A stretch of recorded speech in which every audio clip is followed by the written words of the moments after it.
LFM va savoir pourquoi. À 8h20, il sera question de gaspillage alimentaire avec notre invité. Mais oui, savez-vous à l'échelle mondiale quelle proportion de la nourriture produite au total est gaspillée ? Je pense que c'est assez énorme, je dirais, allez, 25%. Je miserais même sur 32. Ouais, alors Evan est le plus proche, c'est 33%, vu qu'on est sur un tiers. Ce serait, selon l'Organisation des Nations Unies pour l'alimentation et l'agriculture, donc ce montant-là qui serait chaque année gaspillé. Un gaspillage responsable de combien de pourcents des émissions mondiales de gaz à effet de serre ? Sur la totalité, le gaspillage représente quoi ? Allez, 5%. 17. Eh bien, c'est entre 8 et 10%. D'ailleurs, si le gaspillage alimentaire était un pays, il serait le 3e émetteur de gaz à effet de serre au monde. Au niveau suisse, on gaspille 3 millions de tonnes chaque année. Ça représente quelle valeur en argent, selon vous ? La valeur monétaire de ces 3 millions de tonnes. Au total, hein ? Ouais. Allez, 10 millions de francs ? Beaucoup plus. 103 millions. Eh ben, c'est encore beaucoup plus que ça. On parle de plus de 5 milliards de francs dans l'ordre. Ce sont les fruits et légumes, suivis du pain, et puis finalement des produits laitiers. Alors là, on a envie de crever quand on est confronté à tous ces chiffres, parce que ça fait froid dans le dos. Ouais.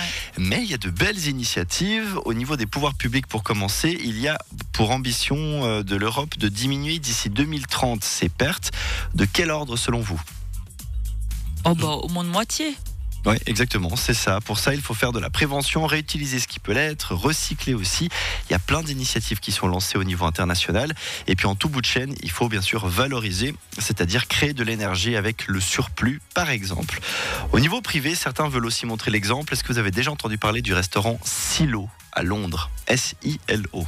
Non, je n'ai pas été invité. Eh bien, c'est un restaurant étoilé qui pousse l'initiative le plus loin possible parce qu'ils évitent même les déchets liés aux emballages. C'est un restaurant qui fait vraiment tout dans le minimum possible. Si vous ne connaissez pas, allez voir, c'est impressionnant. Revenons sur l'utilisation d'aliments, sur la réutilisation d'aliments. Vous connaissez une initiative qu'on voit pas très loin de chez nous. Il y a Too Good To Go. Ouais. Exactement, application qui permet de sauver les invendus alimentaires et leur donner un second souffle. C'est ultra simple et puis ça permet plusieurs choses. Acheter de bons produits qui sont destinés à la poubelle si pas consommés. On évite donc de jeter. Et puis en plus, on soutient un commerce qui vend quand même un produit qui est condamné. Et de notre côté, on l'achète moins cher. Donc tout le monde y gagne. Tout le monde y gagnera aussi lors de ce banquet anti-gaspi organisé le 6 juin prochain à Lausanne. Les détails à 8h20 avec notre invité Alexandra Dutoit.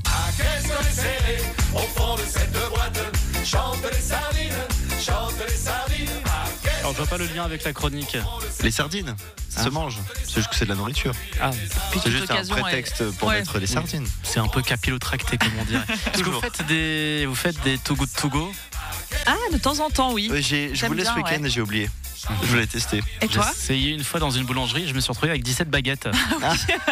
Donc finalement, j'ai quand même dû en jeter. Ouais, c'est un peu dommage. Il y avait un carac parmi tout ça et plein de baguettes. Si vous voulez témoigner, si vous aussi vous faites des Too Good To Go, n'hésitez pas à nous dire. WhatsApp 079 842 10 33. On se retrouve dans 10 minutes avec le journal de Julie Marty. Le 6-9. Le 6-9 sur LFM. You fight like hell, but you're better.